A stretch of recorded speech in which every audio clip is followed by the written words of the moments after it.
Hello everyone, welcome back to Sociology. My name is Xochitl and I'm super excited to be here with all of you guys today to reconnect as we will talk about a not so cool subject. Before I continue, if you guys can do me a favor and please click the subscribe button, I would really appreciate it, and definitely share this channel with all your friends, your family, and on your social media, whatever you want to do, just please share it, okay?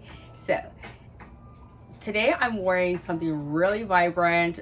I've got this gorgeous plant in front of me and I got this really vibrant makeup on, and I did that on purpose because I'm going to talk about something that is not so colorful and vibrant. So I figured I can't help it. I want a little bit of balance in the subject that I'm going to bring up today. So I figured, I can balance it out and, still be in a happy place while I talk about something that's not so happy with my wardrobe and my makeup and my earrings and this beautiful plant. And then I'm outside. So if you guys hear any weird noises, just know that I'm outside and I can't help what happens around me. So anyway, but before I continue, please do me a favor and click the subscribe button. I truly appreciate it. Today's subject is going to be suckas. Yes, you guys heard that right. Suckas. Energy suckas, that is. I'm sure we've had our fair share of those around us. Energy suckas. Those that are the vampires of your energy, of your good vibes, your good heart, your kindness. It's draining just talking about that, right? But you know what? It's part of life and it's part of growing up. It's part of, working and being at a job, school, family. They're kind of everywhere. They're like mosquitoes, right? And they're like, zzz, it's like, where's the repellent, so you can kind of buzz these people off. But the reason I wanted to bring this up is because I've definitely had my fair share of energy suckas and energy vampires. I don't know what's a better word, vampire or suckas. I mean, I guess it's the same thing, but regardless, the reason I brought this up is because as we grow through life and as we evolve and try to find our way in life, if we're brought up a certain way with a certain demeanor, or if we have a giving heart, these type of people have the tendency to latch on to you, and they have like these sensors that can tell who these kind or nice people are, and then they will gravitate to you. It's like they can almost read that you have that you're caring, or that you are gonna give a little bit of a time to listen to their problems or whatever it is they're going through, and they're gonna see that in you and they're gonna try to see what they can get out of you. Maybe it's monetarily, maybe it's like, maybe they want to stay with you, maybe they need a ride, maybe they want to borrow something. I don't know. It's a lot of different things, right? This actually can fall into many different categories, and it can really affect anyone that has a good heart, or is that is loving, or that just is wants to help. And the people on the other side of the spectrum can really get caught into a web of problems, of time wasted, of losing something because they want to help or they're listening. And listen, there's nothing worse than wasting time, right? Yeah, if you waste money or if you waste an item or whatever, those are all things that can be that you can build up from or you can replace, but time is irreplaceable. I mean, there's nothing worse than losing time. So when you come across people like this, there's definitely some red flags.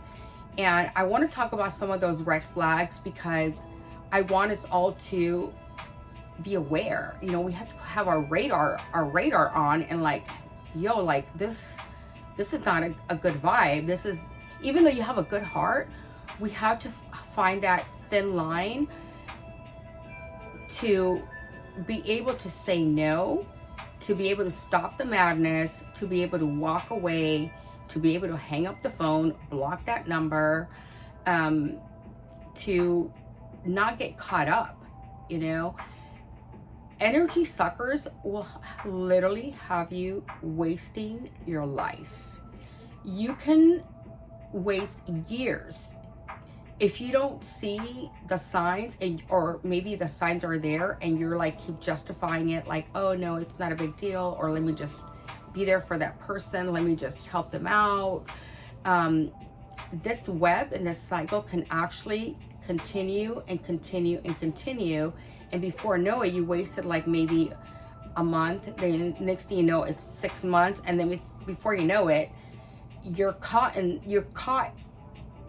the manipulation of their words or their action, or like they're really smooth with their words. That's the thing, they're smooth with their words, and they're so slick.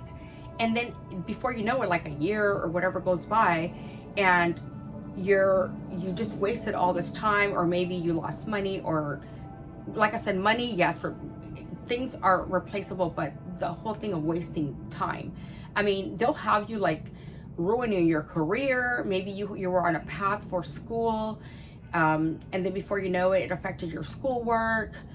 So many different things, right, that can affect us.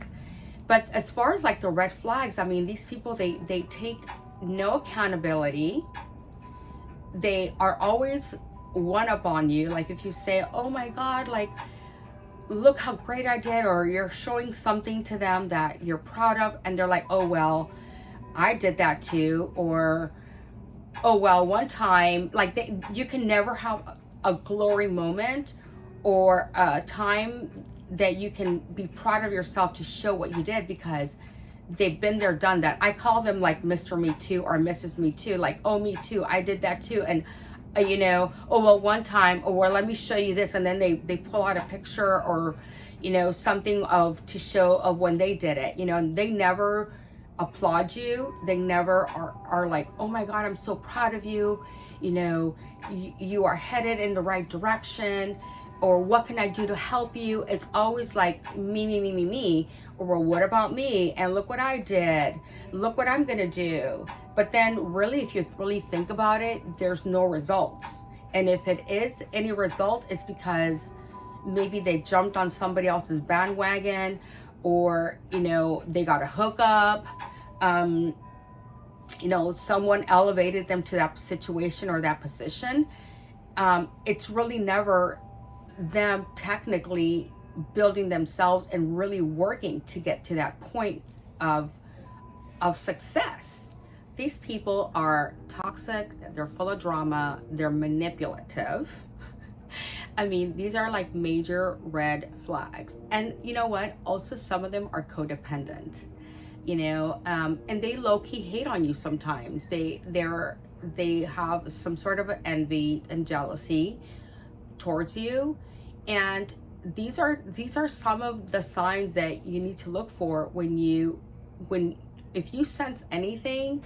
Honestly, your biggest doctor is your stomach. When you start feeling that weird, eerie feeling in your stomach, listen, that is your intuition. That is people that really are cheering for you, and people that have good intentions would never downplay your success, will never not encourage you to do better, will never try to take your shine, and will never cause drama in your life. You know, all these things you have to look at what's positive. And if it's something that's positive, these people are bringing positivity to your life, they're definitely people you want to keep. But if it's someone that's bringing negativity and bringing problems, You got to X those people out. And listen, they're going to be like, oh, well, you're not there for me, and I thought you were my friend. Well, listen, I am all those things, but I'm not about to like get caught into your BS or your problems. So friends, like I said, just keep your radar on. If you sense any of these things that I mentioned, peace out. Honestly, don't feel bad. Do you really, I mean, honestly, are you gonna feel bad for someone that really genuinely does not care about you? They're trying to manipulate you and use you and be codependent on you? No, because that's not what realness and truthfulness is, and truly caring is. So don't feel bad. You know, dig deep into how you can digest those feelings so that you don't put that weight on yourself. Trust me, at the end of the day, it's not worth it. And at the end of the day, those people are gonna, there's a saying that I always see on memes or quotes that says, don't worry about, losing friends or like losing a certain type of people in your life. They're like, it's like rotten fruit or dry leaves. I forgot exactly what that quote is, but you guys all get the gist of what I'm trying to say. It's like those things will eventually fall off. And that is exactly correct. So don't worry about saying no to someone. And if you say no to someone and they're truly your friend and they respect what you're saying, they're going to be like, okay, you know what, I understand. And if they don't, then you know what? Peace out, So tell me what you guys think about this subject, and tell me what you guys did to fend off some of these energy suckers. Yeah, please share your thoughts with me. This is like a really something that we need to bounce back on and come back to and circle back to, because this is really important. Like, people's lives are at stake, people's careers are at stake, and then these energy vampires come and like zap all your energy. So let's talk about this again, and tell me what you have done that has helped you kind of buzz off some of these people, and give me some tips, and some of the other people that are going to be watching this video and reading the comments. Please comment down below on what you did to fend off some of these people, and how you ghosted some of these people. So yeah, definitely something important to talk about. Anyway, I really enjoyed this subject, even though it's not the most positive and not the most comfortable subject to talk about, but definitely something that we need, because you know what? Ain't nobody got time for that. So for these people. So anyway, I had such a great time talking to all of you and sharing my thoughts on this subject, on energy suckas. So until next time, my friends, I will be in touch, and I look forward to the next episode of Sociology. Stay tuned, and I hope all of you have an amazing day. Take care. Bye-bye.